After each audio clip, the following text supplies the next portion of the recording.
என்பது நம்முடைய பாவங்களை மன்னிப்பது மட்டுமல்ல, அல்லாஹ்வுடைய கோப பார்வையிலிருந்து நம்மை காப்பாற்றுவதற்கு உதவும் என்றார்கள் ரசூல் ஸல்லல்லாஹு அலைஹி வஸல்லம்.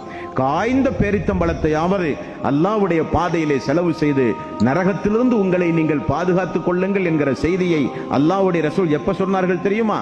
ஒரு பெருநாள் தினத்தில் ஆண்களுக்கு உரை நிகழ்த்திவிட்டு பிலால் அவர்களுடைய தோளின் மீது சாய்ந்து பெண்களுடைய பகுதிக்கு சென்று ரசூல் ஸல்லல்லாஹு அலைஹி வஸல்லம் தாய்மார்களை பார்த்து சொன்னார்கள், நான் சொர்க்கத்தினுடைய வாசலை திறந்து பார்த்தேன், ஜிப்ரீல் காண்பித்தார், அங்கே ஏழைகள் தான் அதிகமாக இருந்தார்கள்.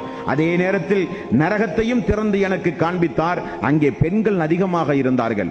ஆகவே காய்ந்த பேரித்தம்பழத்தையாவது தர்மமாக கொடுத்து நரக நெருப்பிலிருந்து உங்களை நீங்கள் பாதுகாத்துக் கொள்ளுங்கள் என்று தாய்மார்களுக்கு விசேஷமாக சொன்னார்கள் நபிகள் நாயகம் ஸல்லல்லாஹு அலைஹி வஸல்லம்.